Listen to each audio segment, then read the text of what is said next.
What's going on, Imperials? It's Emperor Cubone here.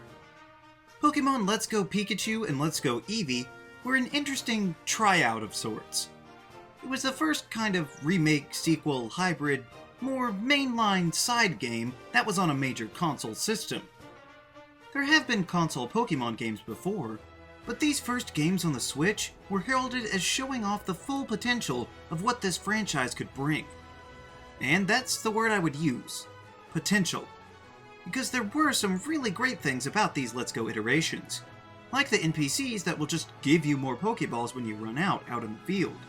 However, there are of course some issues that were in these new experimental games, so we'll take a look at what I consider to be the top 6 missed opportunities in Pokemon Let's Go Pikachu and Let's Go Eevee. Number 6. Partner Interactions. A huge focus of these games is the relationship that the player will have with the main Pokemon on the box. They're the ones that learn all of the secret techniques that get you around.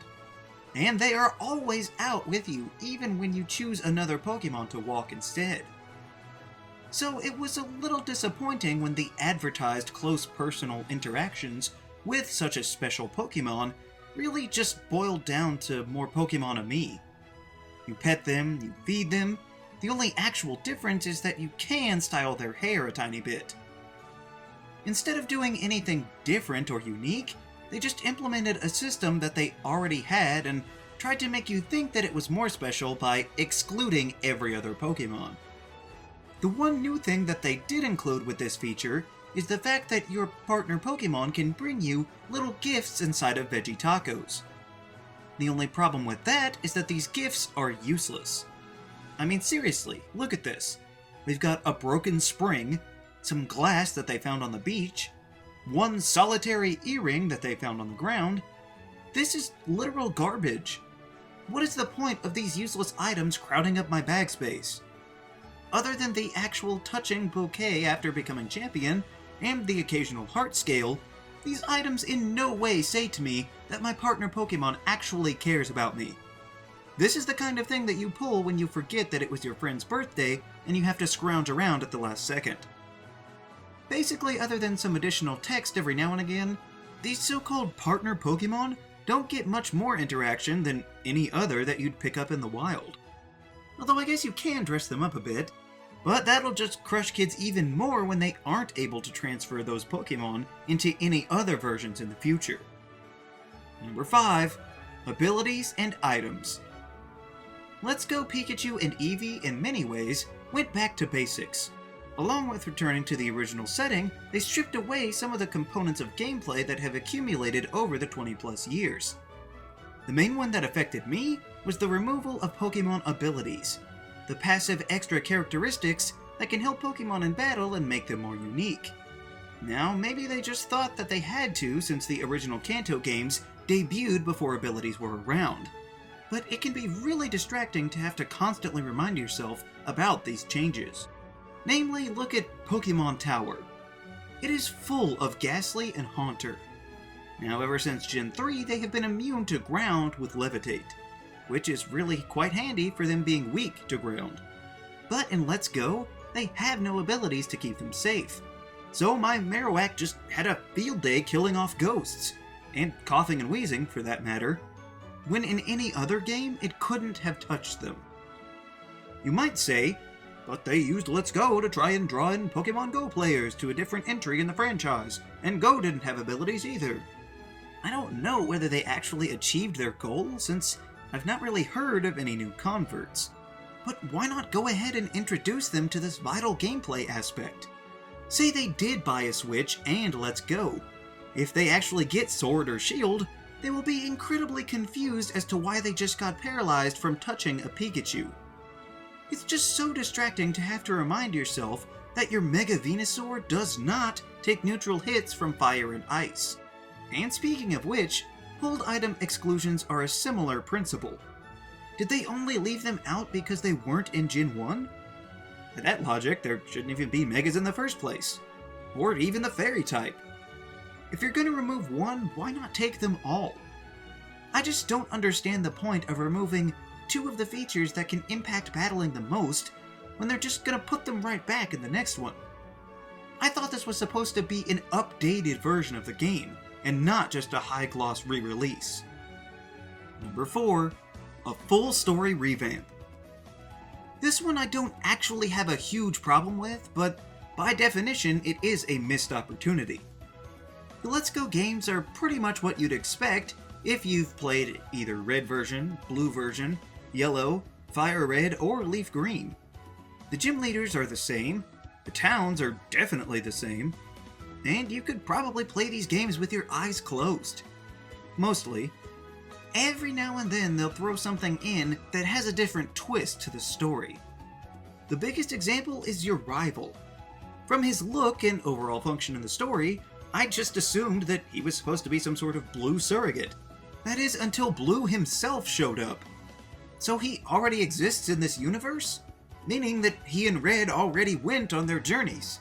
And Green also. But they didn't, since Team Rocket and Giovanni are still very much active.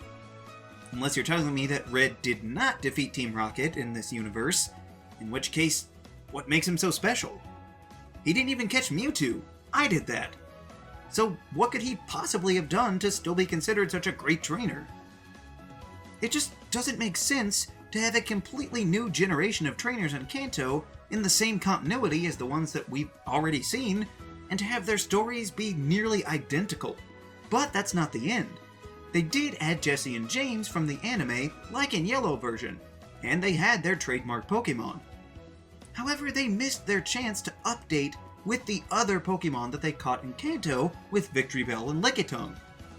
I would have loved to fight all 4 of them, and honestly, I kept expecting them to show up, but they never did. At the very least, they should have caught more after I became the champion. It's just little things. Mina shows up at one point and talks about Alola. Speaking of which, why not have Lily? She went to Kanto at the end of Sun and Moon, so it would be wonderful to see her here again. Or if that's not the right point in the timeline, Kukui said that he faced the Kanto gym leaders at one point, so let's run into him. Koga mentions his daughter, but we never see her. Let's see a Janine in training. Basically, they just failed to utilize 20 years worth of excess material. So whenever they would maybe tease something a tiny bit different, and then immediately revert back to the cookie-cutter Kanto, I couldn't help but be a little disappointed. Number 3. Co-op. This was the first Pokemon game ever to have this type of cooperative play on the same system, both playing from the same save file, so kudos for pulling that off at all. I guess there were bound to be a few kinks in this process, but I do think that they left some on the table with this whole endeavor. The way it works is that the second player can drop in or out at any given time, kinda like in the LEGO games. This will allow you to both try and catch a Pokemon at the same time. And it also turns any battles into double battles. And by that, I mean that your side fights a double battle while the rest still use one, which sounds totally fair. That's the first issue. If we're doing a double battle, then everyone should be participating. But even if they had more than one Pokemon, they still follow the one at a time rule. The Pokemon League rules say only one at a time. And it's not that double battles don't exist. They just choose not to employ them here. Also, the way it works is that the second player simply takes control of the second Pokemon in the party. This is pretty funny in just walking around when literally half of your party is just out roaming the wilds. But they really lost out on doing something rather unique and having the second player be autonomous from the first. Even if they could only pull from the Pokemon that the original player had in their box, the second could have made a unique team of their own choices in Pokemon that they could control. Even if those Pokemon had to be set aside in a separate spot for it to work, that would have been fine with me. It's just been a long-time dream of mine that we might one day get a fully realized companion in Pokemon, having someone to come with us on our journey, with their own unique tastes in Pokemon and individual playstyle. I know that's probably asking too much to have an actual travel companion like Brock or Misty from the anime, and I would say that this is a solid start, but in Let's Go, the second player is basically a ghost. They can't talk to anyone, they're unaffected by spin tiles or warp panels, and you can't even interact with the Pokemon that's following them. It's like they don't even exist. I know that this is the first step that they ever tried this sort of thing, so baby steps, I guess. Number 2, the capture system. One of the biggest departure for the Let's Go games was the capture system implemented here. Now the start of this process diverges as well, since for the first time, Pokemon will now appear in the overworld, where you're able to interact with them at your leisure. Gone are the days of the grass exploding like it was a landmine made out of small birds.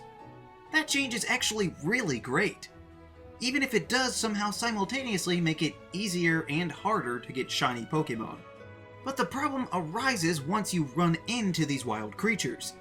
The screen will whisk you away to what you'd swear would be your smartphone, because the capture screen looks exactly like Pokemon Go. As we said before, these games were meant to act as a sort of bridge to players that had only played the mobile games up to this point. But the problem is that it's exactly like Pokemon Go. These Pokemon jump, they slap away Pokeballs left and right, they break out over and over again, and they run away. Boy, do they run away! That's probably the worst part. I could handle wasting 10 to 45 Pokeballs in a patch of grass as long as I eventually catch what I'm after. But sometimes that's not up to me. At least in the old days when you whittled down a Pokemon's health, it would be your fault if you hit it too hard and knocked it out. Or even if you let it start to struggle. But now, the whole situation is out of your control. Nobody asked for the entire region to be one big safari zone, so why did they think that would be a good idea? And this completely took over for wild battles, meaning that this is the primary way to grind in these games. But if this is the most common method of gaining experience, why do all of these stupid critters have so much attitude? These level 7 Zubat should not be giving me this much trouble. If this were a battle, I would have easily dispatched them already. And even worse is that all of these delinquent behaviors carry over into the Go Park, where you transfer your Pokemon from Go. You have to waste your own Pokeballs that you bought with your own money, and even then, they can still break out. I already caught this Pokemon before, otherwise I wouldn't have it to transfer. So why do I have to prove myself again? Take note from Pal Park. They know that if you already put in the work once, you shouldn't have to be punished for it by making it even harder than the first time. Number 1. The original 151 Pokemon. I mentioned this as a potential con before the games came out, and after playing it, I can safely say that they really missed the mark here. Do you have any idea how sad it is to look at the Scyther in your box, in your bag, and know that it can never evolve? Or Golbat. Poor Golbat doesn't even get its beloved final evolution. Oh, sorry, there were 2 brand new Pokemon with Meltan and Melmetal. That's a nice consolation prize, I suppose. There are plenty of Kanto Pokemon that I love as some of my favorites. But there are even more from anywhere else that I like just as much or better. And honestly, that's probably the case for most of the players out there. Your target market should not be people that played one game 20 years ago when they were kids. You should be trying to retain the people that went out and bought both copies of the last 6 on release day. The fact of the matter is that every Pokemon out there is somebody's favorite, even the ones that get the most hate from everyone else. So not including a majority of them in these games makes it seem like they either just don't care or are too oblivious to the fact that they've done some good work since 1996. The Pokemon are the reason that people keep coming back to these games. So Thanos snapping most of them out of existence might actually be a deterrent for some fans, preventing them from buying the game at all. If you can't finish the product, then don't be surprised if it's not received with open arms. Or maybe even just wait to put it out. But I'm sure that they've learned their lesson, and that they won't do this sort of thing after... What? Are you kidding me?